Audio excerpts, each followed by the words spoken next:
continuité des paroles de Dieu.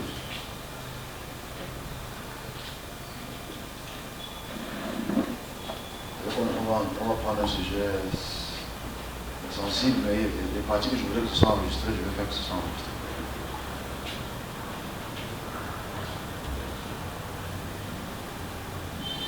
J'espère que la semaine était semaine. Que ce n'est pas moi. On est sur la parole de Dieu et Logos égale Théos. Je vais toujours résumer parce que je n'ai rien posté la semaine passée. Pour des raisons de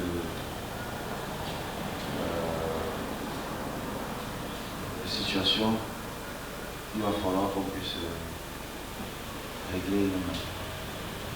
Mais aujourd'hui, c'est le dernier jour de cet enseignement, donc je vais essayer d'être le plus précis possible. Nous allons rester dans les annales. Et on a débuté l'histoire de la prière de famille aujourd'hui. Parce que je vais entamer un sujet qui est très très important que je n'ai pas fini la semaine passée à cause des incongrus que j'ai pu avoir.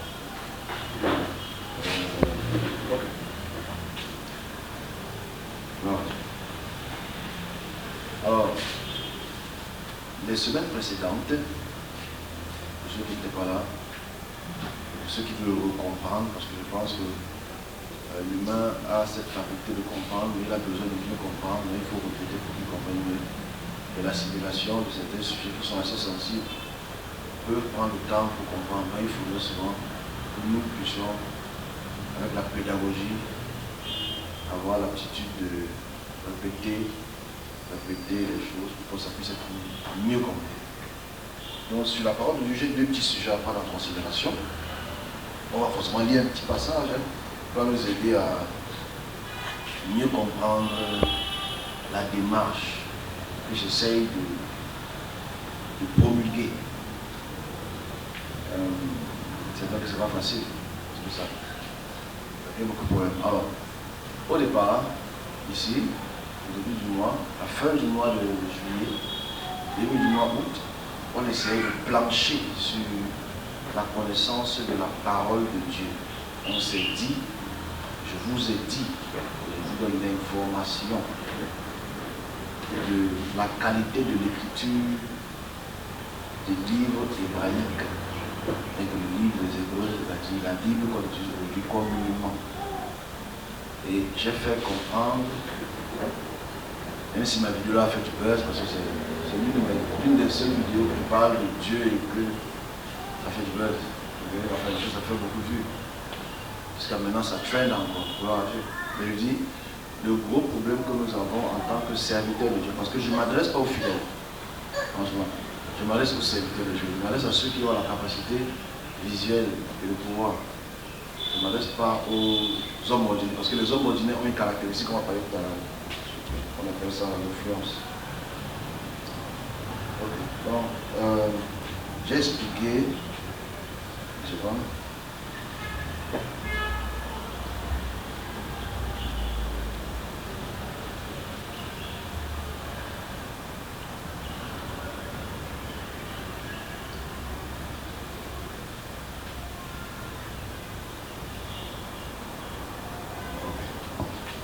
J'ai expliqué que dans la Bible hébraïque, dans la Bible des Hébreux, la Pentateuque, c'est-à-dire les 5 livres de Moïse, de la Genèse à Deutéronome, c'est ce qu'on appelle la loi, c'est-à-dire 12 mois. Genèse à Deutéronome, c'est ce qu'on appelle la loi. Ce n'est pas un débat entre est-ce que c'est la loi ou c'est pas la loi, c'est un fait. Parce que c'est un livre qui nous est donné pas par la colonisation. C'est un livre qui nous est donné. On a reçu ça sans inspecter les gens, tout ce qu'ils pourraient avoir à l'intérieur. Et c'est vrai que ce que je dis est très très choquant. J'ai choqué un pasteur il y a quelques jours, je vais parler de ce qu'il a reçu comme choc. Choc électrique. Il a beaucoup ri, on va peut-être la rire, mais il était en pleurer, je ne sais pas. Et dans la Bible hébraïque, on voit la création, la première marche de l'homme sur terre, la dispersion, la loi et la possession de la terre. Voici les 5 points qu'on retrouve dans le livre des Hébreux. Le livre des Hébreux, ce n'est pas Hébreux du Nouveau Testament. Le livre, parce que c'est un livre qui est pour les Hébreux. C'est fait. Donc on trouve la création, la marche de l'homme sur terre, dispersion, les lois et l'acquisition de la terre d'Israël. Voilà ce qu'on retrouve dans les 5 livres de Moïse, de la Pentateuque, ou la Torah, tous les noms que vous voulez bien utiliser. C'est la même chose. Donc c'est d'abord le premier point. Et dans ces livres, d'où est inspiré, entre guillemets, Moïse. Quand je dis Moïse, parce que ce n'est pas Moïse, c'est clair ici. D'où est inspiré ce texte. On sait archéologiquement, on sait philologiquement, on sait historiographiquement que ça ne peut pas être un texte écrit par Moïse. C'est pas un débat. Tout le monde peut le prouver par philologie et historiographie. Mais là n'est pas la discussion. Mais c'est dans ce texte que tous les prophètes de David, entre guillemets, de la figure de David, de la figure de David à David, de la figure de David à la figure de Malachie, sont l'expression de la loi. C'est-à-dire, ils ne peuvent rien faire sans passer par ces 5 livres pour exprimer ce que Dieu dit. Parce que Moïse est pour eux le prophète des prophètes, celui par qui Dieu a parlé face à face. Et a donné les lois, et ces lois sont donc des directeurs de tout le peuple d'Israël. Parce que en cette période historique contextuelle, parce que j'ai écouté un pasteur dire qu'il connaît les contextes, je me pose des questions. Contextuelles, les autres peuples avaient leurs règles. Et n'oublions pas que dans le même contexte, encore historique, Israël est encore en captivité, comme jusqu'aujourd'hui. Ok. Captivité veut dire qu'ils ne sont pas puissants, ils n'ont jamais été puissants. Toute leur vie, toute l'existence d'Israël, n'ont jamais été puissants. C'est ça qu'il faut remettre le contexte. C'est vrai que ça peut être choquant, mais c'est la seule triste réalité. Mais ce n'est pas grave, on va gérer. Donc, on va au Nouveau Testament. Parce qu'en fait, le Nouveau Testament, comme je l'ai expliqué, je répète souvent ce que j'ai dit, je fais comme petit résumé. Le Nouveau Testament, c'est toujours les Juifs. On voit le Christ, j'insiste sur le mot le Christ, je ne veux pas dire Jésus. Le Christ, qui est la figure de la restauration d'Israël, elle a pour prôner la loi de Moïse. Il le fait du chapitre 1 au chapitre dernier de tous les livres synoptiques. Il ne dit pas qu'il est contre la loi, il est pour la loi, il entre dans le temps pour effectuer la loi, il fait la Pâque, il fait les baptêmes, tout ça ce sont des lois qui sont purement hébraïques. C'est d'abord un fait qui ne peut pas être débattu parce que on va un peu peser encore, pour que vous puissiez avoir un peu plus de notions, parce que ce que je dis peut être croquis. Mais on y va, on entre un peu dans ce petit détail-là. Vous savez, la cupidité humaine se repose dans la généralité, dans la popularité, dans la majorité, et pas dans les faits. C'est-à-dire que les faits peuvent être chassés, refusés, juste parce que la population ne veut pas ça. Je prends peut-être comme le beignet à haricot. C'est vrai. Cette histoire du beignet à haricot là, bam, tout le monde se fâche. Pourtant il dit la vérité. J'adore le calme là, je en boîte. C'est lui qui dit la vérité. L'huile est trop cuite, les céréales sont trop cuites, le sucre est trop raffiné. Il dit la vérité. Lui ne dit pas de ne pas manger. L'excès n'est pas bon. Mais dès que tu touches à quelque chose qui affecte tout le peuple, hey, fire. Pourtant, il dit la simple réalité. Hein. Franchement, il ment. Franchement, on va alimenter. Mais c'est un cas qui est peut-être triste. Tout le monde ici m'a libéré. Tout le monde. Papa, moi je suis du ciel. Tout le monde ici m'a libéré. Tout le monde m'a libéré. Les biens sont bons. C'est qu'on est habitué à cela. On est habitué à cela. Est-ce que vous savez qu'il y a des poissons au Japon qui sont empoisonnés? Les gens mangent, c'est leur culture. Et tu dis ne mange plus ça, ils vont te dire quoi? C'est notre culture. On va manger les poissons empoisonnés. C'est la culture en fait. Nous ne m'entendons pas. Mais les faits sont tristes. Parce que n'oublions pas que ceux qui mangent les poissons là, il y a des gens qui meurent. Bon, c'est vrai qu'on ne connaît pas quelqu'un qui est mort du bien à l'époque aujourd'hui. Parce qu'on ne les connaît pas. Qu'est-ce qu'on en sait? Mais je dis, ça c'est la simple réalité. C'est que quelque chose qui est populaire, on rend ça populaire et majoritaire, on rend ça forcément acceptable. Donc, si on revient sur le texte, parce que j'ai pris ça sur une petite anecdote, sur le texte, le problème qu'il y a, que j'essaie d'exprimer, quand je vais aller dans Jean, c'est que le Christ qui est votre sauveur, qui est le sauveur du christianisme, on doit prendre en considération le facteur de la loi. S'il vous plaît, n'enlevons pas le facteur de la loi. Le facteur de la loi joue un rôle majeur pour la compréhension de ce que je veux exprimer. C'est-à-dire, la loi est pour les Juifs et est pratiquée par les Juifs. Et le Messie des Juifs vient sauver les Juifs, enfin, supposé sauver les Juifs, je me supposé, et il donne les lois, il donne les commandements, il donne les commandes, il instruit ses disciples, il instruit le peuple, entre guillemets. Je mets entre guillemets parce qu'il y a beaucoup de choses qui ne sont pas correctes. Il instruit le peuple de la loi. Et quand je parle de l'hypocrisie des serviteurs de Dieu, ça indigne beaucoup. Mais la question qu'on se pose, c'est est-ce que les serviteurs de Dieu, ou est-ce que vous, dans l'église, vous connaissez ce qui se passe à l'intérieur des scènes de Moïse? Aujourd'hui, on a des pasteurs qui sont très chauds, n'est-ce pas? Quand ils mettent les vestes, quand tu lis je n'ai rien compris. Quand le pasteur met la veste, tu lis l'heure. Mais est-ce qu'on ne vous a pas dit que dans la loi de Moïse, tu n'as pas mélangé les tissus? Dans le Moïse, tu ne dois pas mélanger le coton et le lin. C'est contre Dieu. Mais ça, c'est le petit détail. Il y a les mamans qui me disent ne commence pas. Parce qu'aujourd'hui, tu peux avoir le lin, donc pousse avec le coton. Mais c'est contre la loi de Dieu. C'est rien. On ne mélange pas le lin et le coton. C'est clair. Mais c'est que vous n'avez jamais pris la peine parce que le pensée ne va jamais t'amener vers là-bas. Il ne va jamais t'amener vers ce coin de Lévitique chapitre 11 ou 12. Il ne va jamais t'amener là-bas. On a des habitudes aujourd'hui. Je ne m'entends pas. Qui mange des œufs? Qui mange des œufs ici? Tout le monde mange des œufs. Tout le monde adore les œufs. Tout le monde adore les œufs. On n'a pas fini. Tout le monde adore les œufs, on boit le lait.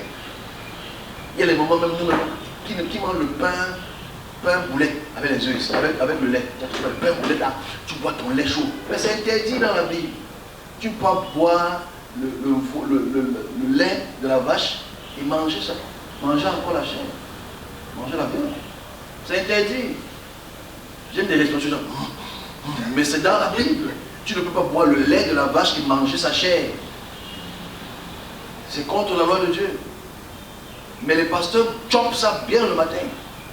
Les pasteurs mettent de terribles vestes avec le lin, avec le super sang, avec le coton, on ne mélange pas. Mais ça, ce sont des parties de l'or qu'on ne veut pas observer. Non, c'est aboli. C'est ça, c'est aboli parce que tu es un choga. Ça, c'est des parties de l'or qu'on n'évoque jamais. On n'évoque jamais ces parties de l'or là. Jamais. Il y a des pasteurs qui ne peuvent pas parler devant les gens sans être chaud. Choga. Parce que n'oublions pas que si tu es pasteur, si tu es appelé, tu dois avoir les cheveux. Tu dois pas être korobo. Parce que ceux qui sont korobo, ou la calvétie, c'est une impureté. Je suis désolé de te le dire. Ceux qui ont la calvétie, c'est une impureté. Alors prenons les mots, les trucs qui fâchent la réalité, mes amis. Donc les pasteurs qui ont la calvétie ne doivent pas prêcher là-bas.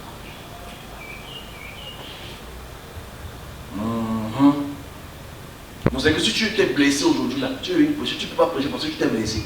Tu es blessé. Tu peux venir à la présence de Dieu avec une blessure. Tu es impur. C'est la partie de là qu'on n'exprime jamais. Tout ce qu'on miroite est toujours dit offrande. Et tout ce qu'on nous miroite, dit offrande, porte du ciel, mariage. Mais ça, c'est des petites réalités comme ça là, qu'on dit pour les gens. Enfin, quand c'est écrit, mais non, Jésus a aboli ça sur la croix. Ça, c'est la chose qu'on se pose la question. Il a aboli certaines lois, il a aboli toutes les lois. C'est une réalité. J'ai pris quelques exemples, je peux en continuer. Et ça, c'est ce que nous vivons. C'est ce que nous vivons. Mais, qu'est-ce qu'on fait? Qu'est-ce qui a été aboli? Qu'est-ce qui n'a pas été aboli? Qu'est-ce qu'on prêche? Qu'est-ce qu'on ne prêche pas? Parce qu'aujourd'hui, il y a les débats sur les femmes mettent les pantalons, les femmes ne mettent pas les pantalons. Depuis quand maintenant, on va dire non, mais avant, les femmes mettaient souvent les robes. Parce qu'à l'Antiquité, tout le monde mettait les robes. Les femmes avaient les plus longues robes, les hommes avaient les plus courtes robes. Il n'y avait pas de pantalon avant. Le pantalon commençait vers le 14e siècle. Avec la mode anglaise et française. Mais la réalité ici est simple. De quoi est-ce qu'il parle? Parce qu'aujourd'hui, les femmes couvrent leurs cheveux parce que c'est rien contre encore. Les femmes couvrent leurs cheveux parce que c'est comme ça que tu respectes la volonté de Dieu, parce que tes cheveux sont couverts. Aujourd'hui, les femmes ne doivent même pas mettre les greffes. Toutes les femmes des pasteurs qui mettent les greffes là, c'est les Jézabel. Bon, c'est vrai que j'ai attaqué directement, frontalement, quelqu'un qui entend la je dis, c'est les Jézabel. Mais il y a beaucoup de lois comme ça dans les, il y a beaucoup de lois comme ça dans les textes qu'on ne veut plus considérer à cause de la modernisation. Est-ce que vous savez que le jour de la Pâque, on ne doit rien faire? Rien. On doit seulement venir là. On ne doit pas entrer dans les voitures, on ne doit rien faire. On ne doit pas aller avec, on ne doit rien faire. Mais le jour de la Pâque, on fait les choses. Parce que ça, c'est la réalité, non? Le jour de la Pâque, c'est le jour du repos. C'est-à-dire, du vendredi 17, bon, disons, on a choisi un. Déjà que la Pâque, le dimanche doit être fêté samedi. Il y a qu'on veut à ça. Mais disons qu'on ne veut pas. Disons ça. Si on parle encore de cette loi-là, on doit dire, ok, de 17h à samedi jusqu'à 17h dimanche, tu ne fais rien. Mais nous on prépare. On fait rien, on prépare. Non, on allume ça, on descend. Alors que Dieu t'a dit de ne rien faire. Mais nous-mêmes on viole cette loi. On les viole tous les jours. Alors si on est les violeurs de la loi, qui va hériter le royaume de Jésus-Christ? C'est pour ça que je prends la peine d'expliquer que nous sommes des hypocrites. Les serviteurs nous sont des hypocrites. Les chauds pasteurs là, qui mettent les super sangs avec les tissus en lin et les tissus en coton, c'est contre la volonté de Dieu. La Bible dit clairement. Donc demandez à tous les pasteurs chauds gars là. Quand ils mettent une veste, ils te disent que la veste c'est combien de millilitres, c'est fait de tel tissu. On ne mélange pas les tissus, c'est un fait. Demandez à tous les gens qui mangent le pain boulette avec les œufs là. Pain boulette œuf et qui boivent encore le lait, c'est contre la volonté. C'est les gens de toucher quelque chose, quelque part de très grave. Avec nos mamans qui vendent le pain boulette et qui ont les œufs à côté, vous partez en enfer direct. Alors je les mets comme ça. Parce que c'est pas moi qui dis, c'est dans la Bible. Mais apparemment cette loi a été annulée au cours des siècles. On annule la parole des dieux. Voilà les petits facteurs comme ça qui sont importants à remettre sur la table pour s'adresser aux serviteurs. Ils vont te dire non, parce que la loi a évolué, n'est-ce pas que la Bible dit ça? Si tu dis que cette loi est violée, si tu annules une loi, annule toutes les lois. Parce que ces lois ne sont pas venues un par un, elles sont venues entre guillemets en package. Donc voilà pourquoi j'ai pris la peine d'expliquer les choses qui sont dans le texte, s'il vous plaît. Ceux qui n'ont rien à faire, je regarde les séries télé, je regarde les pasteurs et l'onction et tout le reste. Lisez Lévitique chapitre 1 ou des chapitres, vous allez lire leur. Vous allez voir de ces choses dedans que vous allez même pleurer. C'est pour ça que j'ai pris ces petits facteurs-là pour dire les petites choses simples de la vie sont abolies par la loi. Simple. Mais maintenant, j'ai pris cet exemple-là juste pour faire comprendre qu'il faut que les serviteurs de Dieu révisent leur concept. Révisent cela. Et on a allé sur Jean, on a allé sur Jean, on a expliqué aussi l'amour. Que le concept de Jean qui parle de l'amour et des commandements, je vous ai donné un petit devoir, je ne sais pas ce que vous avez fait. Il dit, allez lire Jean chapitre 1, chapitre 21. Si vous trouvez le commandement, vous me donnez. Je ne sais pas si vous avez lu, je ne pense pas. Vous avez mis en fait. Si vous avez lu, j'ai demandé, trouvez-moi un commandement qu'il a exprimé. Parce qu'il a rien de commandement, mais quel commandement? Parce que le commandement qu'il a exprimé, c'est le commandement de la loi. C'est tout. Maintenant, qu'est-ce qu'il faut faire de cela? Comment est-ce qu'on peut pratiquer une loi qui est parole de Dieu, qui est devenue sélective? qu'on peut pratiquer une loi qui demande à une femme de ne pas venir écouter sa parole et te guérir parce qu'il ou elle a l'air dans cette période, ou il ou elle est peut-être blessé, ou quelqu'un qui a la lèpre, ou quelqu'un qui a la calvitie, ou quelqu'un qui est malade. Parce que celui qui a la calvitie, tu peux venir vers Dieu. Je suis désolé. Tu ne peux pas, il faut attendre que ça finisse. Et si ça finit pas, bon, c'est cuit. Oui, c'est des choses qui dérangent en fait. Et si on arrive à voir que la loi ne peut pas être donnée par Dieu, c'est que c'est un vrai problème déjà du serviteur de Dieu. C'est un vrai problème. Et quand j'ai pris Jean, je m'arrête là parce que je veux aller rapidement dans d'autres sujets. Quand j'ai pris Jean, il a expliqué que les commandements qu'il donne,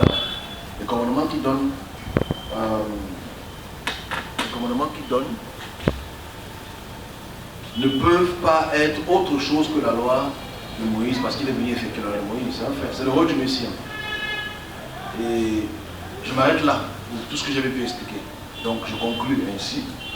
La loi de Moïse ne peut pas être la parole donnée par Dieu. Je m'arrête là. Je dis encore, la loi de Moïse ne peut pas être une loi donnée par Dieu, parce que c'est une loi qui ne peut pas, ne peut plus et ne peut pas être appliquée dans toutes ses formes. Parce qu'aujourd'hui, en tant que qui que ce soit qu'on se prend pour être ce qu'on n'est pas, la loi ne peut pas être appliquée. C'est tout. Et on ne résume pas la loi à l'amour. C'est faux. Impossible que ce soit résumé à l'amour. Parce que quand on dit aimez-vous les uns les autres, comme je vous ai aimé, c'est dans un contexte. Le agape est là, quand il exprime cela, il faut le dire clairement, quand il parle d'amour, c'est ce qu'il leur a donné comme action de faire. Qu'est-ce qu'il a donné comme action de faire? Laver les pieds, ça fait la partie de tous les juifs. Quand il lave les pieds, c'est comme c'est nouveau. Les juifs lavent les pieds et les mains. Parce qu'avant d'entrer au temple, il faut que tu sois propre.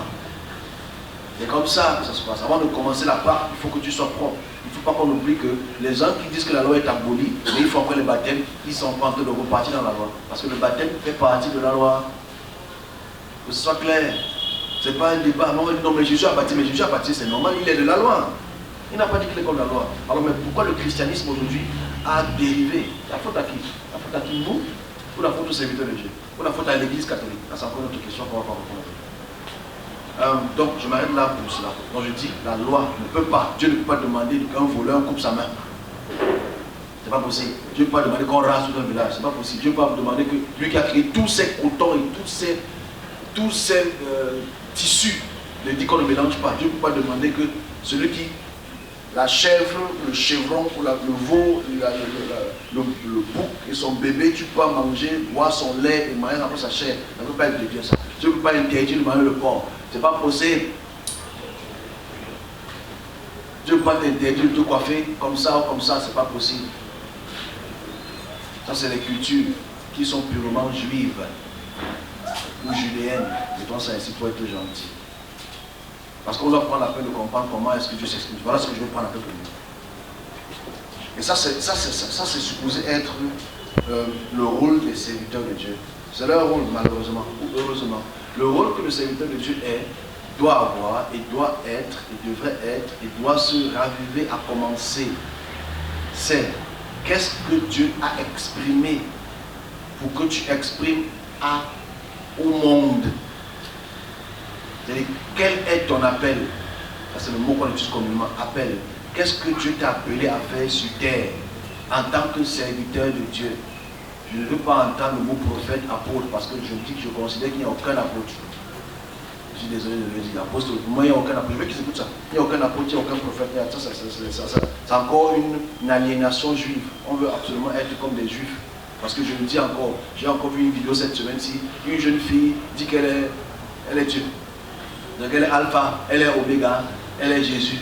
Voilà, maintenant elle est devenue Jésus parce qu'elle a tellement lu le texte qu'elle a bu le fond, cela a pris le cerveau, maintenant elle est Jésus. Elle est quittée d'ange sentinelle, elle est maintenant devenue Jésus. Il y a d'autres pasteurs qui disent qu'ils sont Moïse, il y a d'autres pasteurs qui disent qu'ils sont Élie, il y a d'autres pasteurs qui sont Jérémie. Ça on appelle ça l'aliénation mentale. Qu'est-ce que tu es? Je veux qu'ils écoutent ça et qu'ils se fâchent contre moi comme d'habitude. Je dis que qu'est-ce que tu es? Parce que le fait qu'on lise beaucoup, il y en a qui sont, je suis Jean, je suis le nouveau Jean le Baptiste. Non, je suis comme Jean le Baptiste. On veut toujours identifier, on m'a posé la question en quelques jours. Homme de Dieu, je suis quoi dans la Bible? Pourquoi tu veux quelque chose de la Bible? Pourquoi tu veux quelque chose de la Bible? Pourquoi tu ne veux pas être ce que Dieu veut que tu sois? Pourquoi il faut qu'on soit contre quelqu'un? Pourtant, on a chacun sa mission spécifique sur terre.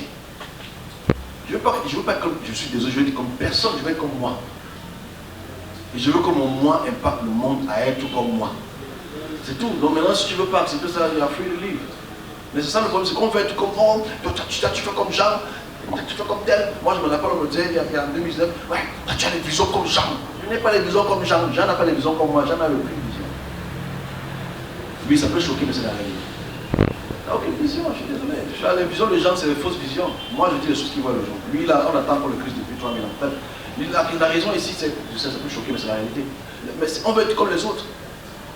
Moi, je connais un pasteur qui a dit pendant toute son apostolat qu'il est Moïse. Je suis Moïse, je suis Moïse, je suis Moïse. Tu ne peux pas être Moïse, mon frère, parce que Moïse est une image, est une figure fictive. Sois toi-même. Qu'est-ce que Dieu t'a demandé de faire? Voilà la plus grosse difficulté. Les gens peuvent partir. Je n'ai pas de problème. Ça n'empêche pas ma mission. Parce que je fais ce que Dieu me demande de faire, irrespectif de ce que tu veux que je fasse. Voilà le problème en fait. C'est qu'on veut s'identifier toujours aux autres. Il ne faut pas qu'on confonde. Tu peux avoir quelqu'un comme modèle qui te permet d'évoluer, qui t'enseigne deux ou trois petites choses. Mais tu veux être Jean.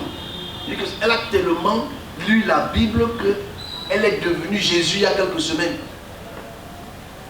Je ne sais pas si on comprend. C'est qu'elle dit carrément que ne priez pas encore mon nom. Le délire allait trop loin. Et tu poses la question, si maintenant le texte n'existe pas, si la Bible est fausse, comme elle est clairement, il y a incongrue, tu es quoi? Tu deviens tout à fait normal en fait. C'est pas ce que je comprends. La conjoncture de la milléniation.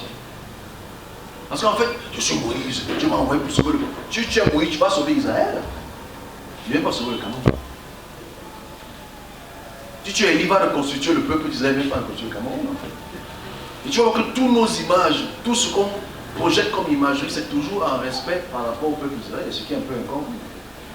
C'est triste. Mais c'est la réalité en fait. Je peux choquer les mots que tu peux. Mais dans 5 ans, ça ne choquera plus personne. Dans 5 ans, ça sera. Ça c'est clair, c'est clair. C'est clair. Mais aujourd'hui, c'est. Ah parce que c'est trop. Je ne suis pas dur. Je suis sérieux. Mais on veut être comme eux. Mais voilà pourquoi on est comme ça. Moi je suis comme David, je veux le cœur de David. Va aussi prendre ces femmes, toutes ces femmes. Je veux ça, je veux être comme Salomon. Tu veux être comme Salomon? Tu es sûr? Voilà les vrais problèmes que nous, les serviteurs de Dieu, on a. Et on ne prend que des mauvais exemples, alors qu'on est appelé. Quelle est ta mission sur terre, my friend? C'est ta mission qui importe. Si Dieu t'a envoyé dans ce couloir, reste dans ton couloir. Parce que vous êtes des moutons. Je le dis toujours sans péjoration. Ce n'est pas pour vous blesser, mais c'est une réalité. C'est-à-dire que tout ce qu'on fait, tout ce qu'on dit, vous faites. Si aujourd'hui je fais comme j'ai envoyé cette vidéo à cette personne cette jour-ci. Si je dis maintenant que c'est cotiser, vous allez cotiser. Parce que je vous dis que Dieu m'a dit qu'il faut cotiser. Vous allez cotiser, amen, il faut qu'on cotise, parce que Dieu a dit. Moi j'ai décidé, à partir de ce moment j'ai décidé d'être voleur. Pas voleur, d'être vrai. Vous n'avez pas, si tu es venu avec les deux, assure-toi que tu n'as pas. Les gens me voient que j'ai mes petits 500. Tu ne vas pas rentrer avec toi en tant que. Tu sais, c'est Dieu qui parle là. Mais c'est la réalité en fait. Je dis, mais. Oui, on revient au sérieux. Mais ça, on veut copier les autres. Aujourd'hui, elle dit maintenant qu'on appelle Dieu. Elle dit qu'elle est l'alpha, elle est l'oméga, elle est le feu. Mais on a bugué son système. J'ai posé la question que comment les pénètres peuvent entrer dans ton système? Tu n'es pas Dieu pour briser ça. Quand ma peut dit que tu as fait qu'on avoir l'argent, tu es Dieu pour produire l'argent. Donc il y a des problèmes en fait, c'est qu'on a tellement lu le texte qu'on a saoulé le texte. On a saoulé le texte. Et on veut devenir à l'image de ça et de ça et de ça et de ça. Et on est là comme ça, on vous envoie en doctrine. Et elle est les suiveurs. Hein? Ah oui, amen, tu dis frère, elle est les suiveurs. Moi, je me fuis, je dis la vérité, on me fuit. Elle est le suiveur grave. Elle aime. Seigneur Jésus-Christ, Monsieur de Galilée. Je suis sérieux, je peux vous envoyer la vidéo. Elle dit que tous ceux qui ont, c'est une Ivoirienne, tous ceux qui ont mouru avec moi là, ont mouru avec Jésus. Elle est sérieuse en fait. Elle est sérieuse. Elle essaie, non, elle n'est pas malade, c'est qu'elle a trop, elle est appelée, hein, elle est appelée. Sérieusement, elle est appelée. Mais c'est qu'elle a saoulé le texte. Tu vas la blâmer. Les pasteurs qui veulent changer le zoisois en eau et qui te demandent de boire. C'est bon. C'est l'eau, non? Oui, c'est l'eau. Parce qu'il va absolument faire ce qui est écrit. Combien de personnes sont mortes quand ils voulaient marcher sur nous?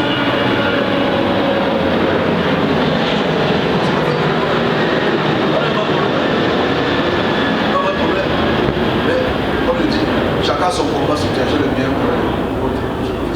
Donc, je dis ça parce qu'en fait, aujourd'hui, que le serviteur de Dieu joue son rôle. J'insiste dessus tout le temps pour que vous puissiez prendre la peine de comprendre. Quel est l'autre couloir? Ceux qui me connaissent depuis peut-être 3, 4, 5 ans, qu'est-ce que je dis constamment? À part les blagues. C'est mon couloir. C'est mon couloir. J'ai 4 à 5 couloirs. Si je sors de ce couloir-là et commence à parler d'autre chose, je vais m'embrouiller. Je vais m'embrouiller. Mais la réalité est qu'aujourd'hui, on ne joue pas notre rôle. J'ai fait une petite statistique. Et je vais arrêter là. Je n'ai pas encore expliqué ce que je dois expliquer dans le sens du rôle du serviteur de Dieu. Mais je dis, le serviteur de Dieu doit rester dans son couloir. Qu'est-ce que Dieu t'a demandé de venir faire sur terre? Parce que contextuellement, quand tu dis que tu es venu faire en sorte que les hommes se répandent, que le royaume de Dieu est ta main, tu es stupide. Tu es stupide parce que tu ne prends pas en considération le contexte. J'explique toujours le contexte. On sort du contexte. Parce que je te vois en route, répands-toi, le royaume de Dieu est ta main. Là tu dis, Amen, ouais. Quel royaume? C'est que tu n'as pas contextualisé la conversation de Marc chapitre 1. Contextuellement, c'est quoi le contexte? Chrétienté, c'est quoi le contexte? Israël à la période romaine est sous domination romaine. Est-ce qu'ils dominent le temple? Non. Qu'est-ce qu'ils cherchent? Ils veulent accomplir une prophétie biblique, c'est-à-dire que le temple soit restauré et que le peuple d'Israël soit reconstitué. C'est là selon le royaume de Dieu, c'est la volonté de Dieu qui s'accomplit. Ça s'accomplit? Non. Mais tu attends. Tu sais que tu es con.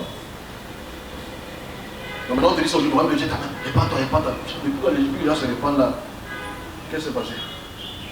Bon, moi je suis content parce qu'on a quand même un Jésus on a 2 Jésus en Côte d'Ivoire. On a Baolé et on a notre jeune sœur. Et en plus Marie a apparu là-bas aussi.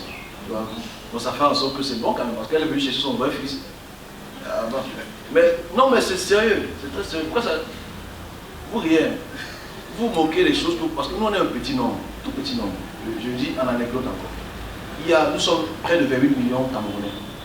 Nous sommes 28 millions de Camerounais. 28 millions. Mais nombreux. Il y a près de 12 millions de catholiques. Il y a près de 12 millions de catholiques. Il n'y a pas plus de 4 millions de réveillés. On a 3 millions, 4 millions de réveillés. Hein. C'est-à-dire que quand les Marias, on est en train d'adorer Marie, on est en train d'appeler Marie de décembre,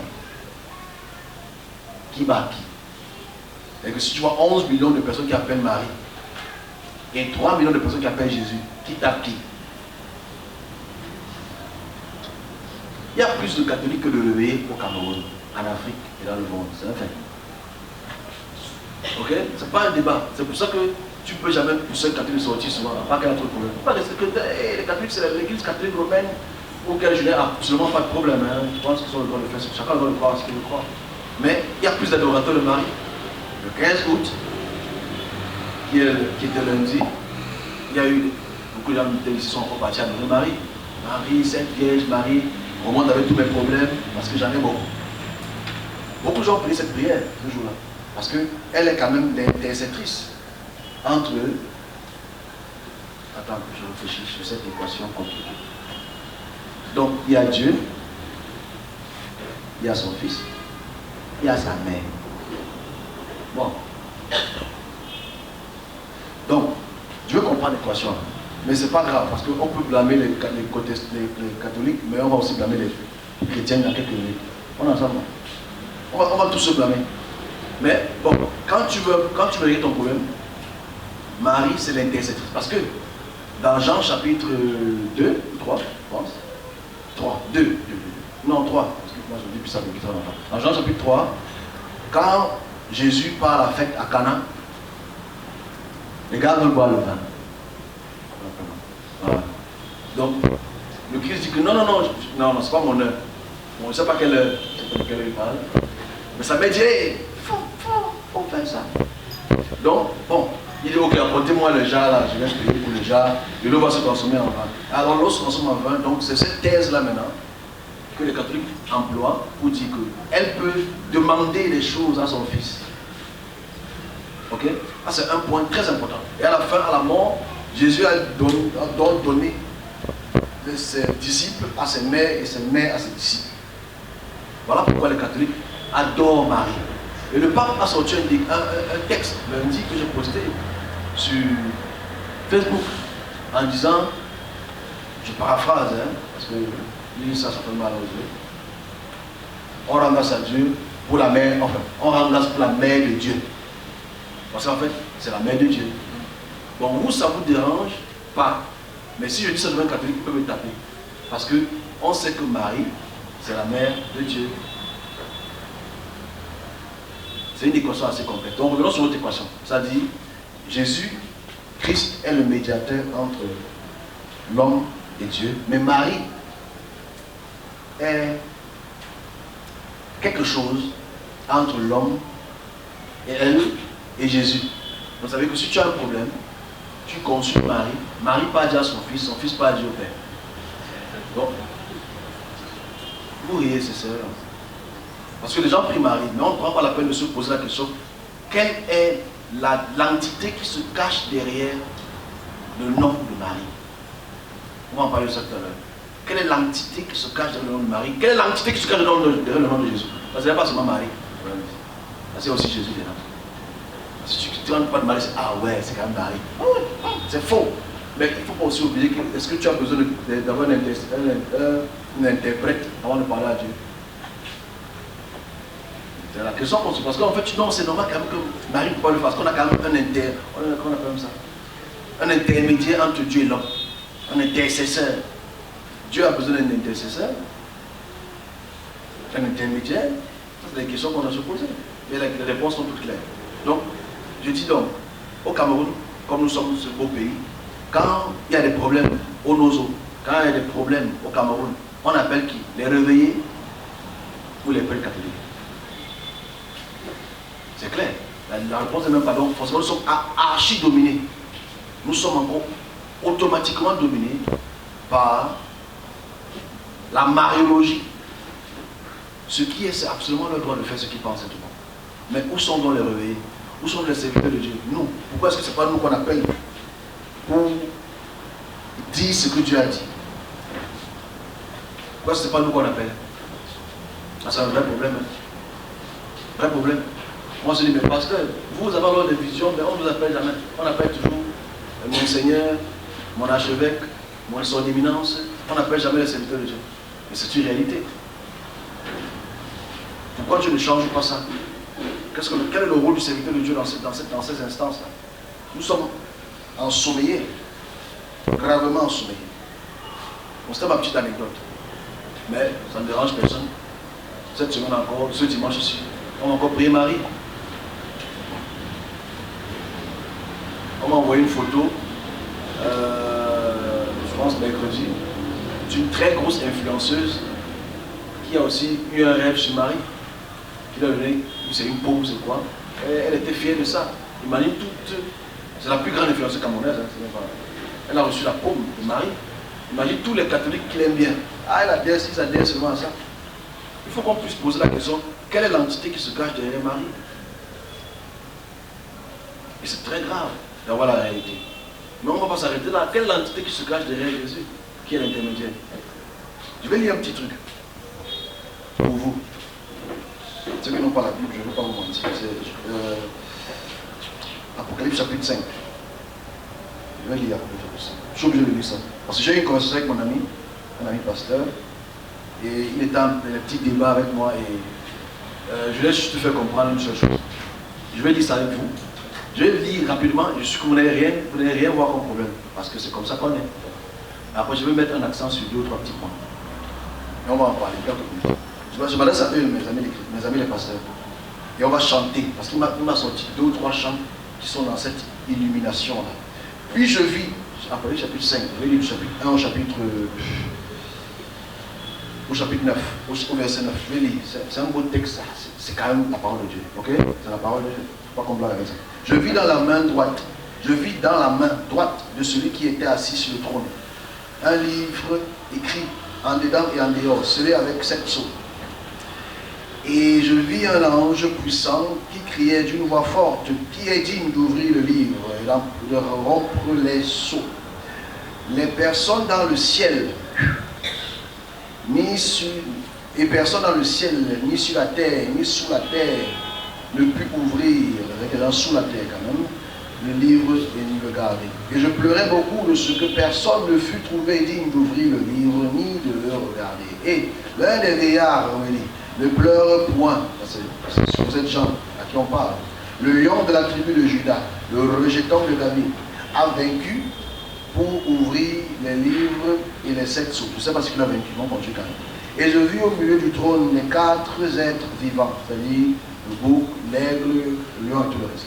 Et au milieu des vieillards, ils sont 24 apparemment, un agneau qui était comme immolé, il avait 7 cornes, 7 yeux, qui sont les 7 esprits de Dieu envoyés sur toute la terre.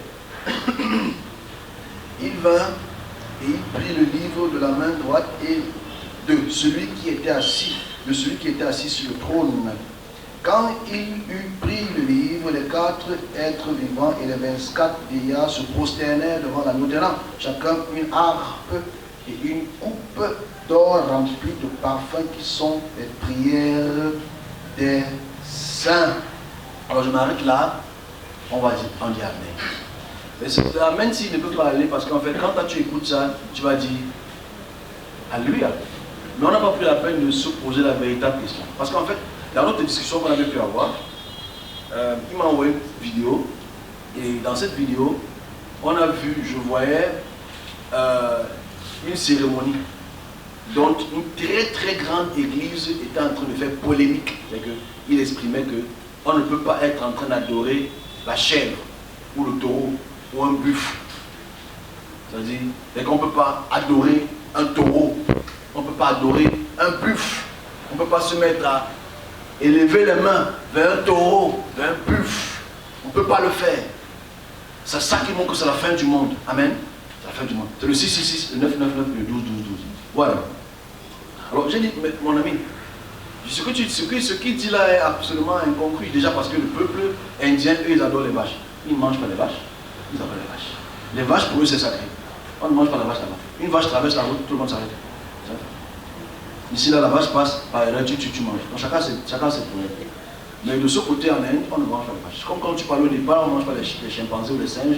Il y a certains villages ici, comme on peut le crocodile, on ne mange pas. Chacun son totem. Mais je dis à mon ami, mais est-ce que tu sais ce qui est écrit dans la Bible, dans la parole de Dieu? Il me dit, non, mais c'est écrit que, mais lis donc le texte de Apocalypse chapitre 5. Il a aussi lu, comme je vous ai fait lire, et il n'a rien vu de mon œil là. Je dis, ok, bon, je vais relire pour que tu comprennes mieux. Maintenant, je vais relire pour vous. Parce que j'ai lu, mais ça n'a tiqué personne. Parce que personne n'a tiqué. Je recommence. Puis je vis dans la main droite de celui qui est assis sur le trône un livre écrit en dedans et en dehors, scellé avec 7 sceaux. Et je vis un ange puissant qui criait d'une voix forte, qui est digne d'ouvrir le livre et d'en rompre les sceaux. Et personne dans le ciel, sur la terre, ni sous la terre, ne put être digne d'ouvrir, ni de même de le regarder. Et je pleurais beaucoup de ce que personne ne fut digne d'ouvrir le livre. Et l'un des vieillards me dit, ne pleure point, voici le lion de la tribu de Juda, le rejeton de David, a vaincu pour ouvrir les 7 sceaux. Et je vis au milieu de ce trône 4 êtres vivants, au milieu de vieillards, et un agneau qui était comme immolé. Alors c'est vrai qu'on ne parle pas de l'agneau. L'agneau c'est quoi? C'est un animal. J'adore le silence du genre. L'agneau, c'est le bébé de la... Hey, Seigneur Jésus Christus. L'agneau, c'est quoi? Vous ne mangez pas des agneaux ici? Hein? Le bébé du porc. Hey! Je vais t'amener en coup du porcelaine. C'est le bébé de quoi? L'agneau. La vache. Alors, l'agneau, c'est le bébé de la vache. Donc ici, on voit au ciel l'agneau. Mais ce n'est pas tout. Le verset 8 est très intéressant. Quand il eut pris le livre, les 4 êtres vivants et les 24 anciens se prosternaient devant. Alors, quand on se prosterne devant l'agneau, c'est bon, non? Est-ce qu'on se comprend? C'est que dans la Bible, dans les révélations d'Apocalypse, se prosterner devant un animal, c'est pas mauvais. Mais tu le fais, on va t'appeler le diable. Et ce qui est bizarre, c'est qu'on a beaucoup de chansons sur l'agneau. L'agneau de Dieu. Enfin, je ne connais pas la chanson, moi j'ai oublié. Il m'a sorti 3 chansons sur l'agneau. Mais quand tu chantes l'agneau de Dieu, quand tu dis l'agneau, donc tu es en train d'adorer l'agneau, ça ne te dérange pas. Personne ne voit ça venir en fait. C'est que les chrétiens adorent l'animal, mais ils ne voient pas qu'ils adorent l'animal.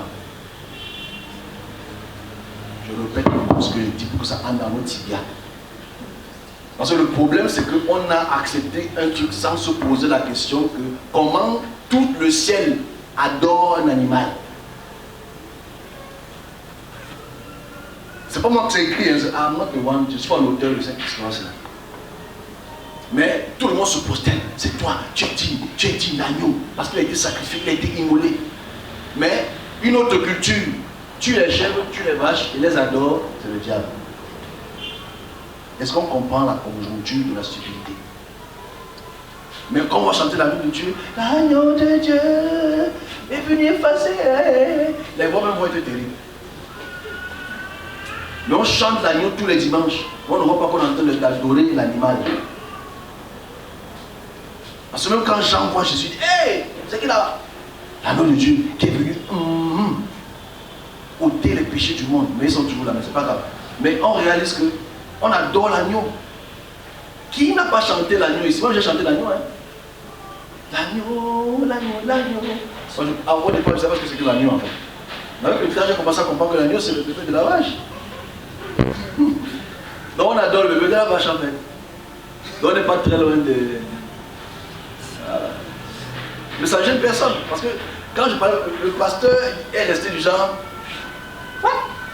Mais il dit, mais c'est agneau, you don't read it. Merci par l'anglais. Mais tu lis, c'est écrit quoi? Lamb. What is a lamb? It's an animal. So you are worshiping an animal. Jesus. Mais il n'y a pas une Jesus, c'est un animal. Mais tu appelles le lamb, c'est un animal. Aujourd'hui, on a des chansons à l'effigie des animaux. Mais on ne doit pas oublier que dans l'Ancien Testament, Dieu est un animal. Il a des cornes, c'est un bulle, c'est un fer dans les psaumes. C'est pas un débat. Mais je dis, je prends ça comme petite parole, parce que là c'est la parole de Dieu quand même, on ne change pas ça. On a le ciel, il y a un gars qui est un agneau là-bas. Et ça ne gêne personne. Donc je ne sais pas si on se comprend. Déjà que, c'est déjà, si un juif lit ça, le juif va se fâcher. Un vrai juif qui adore la Torah. Parce qu'on sait que dans le ciel, on n'a pas prendre la représentation des animaux. Mais ici, ça ne dérange personne en fait. Qu'est-ce qu'on va te dire? Non, c'est parce que tu comprends, c'est une allégorie. Parce qu'il faut que tu continues les conneries en fait. J'ai pris ça, et j'ai dit ça. J'ai encore expliqué ça à un ami hier soir. Il a voulu sortir en Coran. J'ai dit, ne sors pas en Coran, qu'est-ce que toi-même tu lis? C'est qu'en fait, quand on a lu ça la première fois, personne ne s'est posé sur le mot ou l'étymologie du mot agneau. Non, on ne se pose pas la question en fait. On accepte parce que c'est le word of God. Donc maintenant, tous ceux qui adorent l'agneau partent où? Non, pas tu devenir Michui. Si tu commences agneau, tu finis Michui. Donc en fait, ça c'est une petite anecdote que je vais laisser passer. Que les gens surveillent. Les chrétiens adorent l'agneau. Et c'est votre droit d'adorer l'agneau. Mais n'empêchez pas les villageois du village d'adorer leur agneau. Parce que c'est la même chose. N'empêchez pas les Indiens d'adorer leur vache. Ce n'est que son bébé. C'est la même chose. Alors ça peut te déranger. Mais on fait maintenant comment? Mon frère, va au quartier. Tu restes là-bas, tu fais les pompes et les arbres. Voilà, je passe pour mon deuxième sujet. C'est un deuxième sujet qui est plus important que le premier. Alors, la solution, je veux commencer une solution. À exprimer une solution ici. En quelques minutes. Parce que franchement, ça devrait être une prière de famille et je vais expliquer le début et la fin de la semaine prochaine.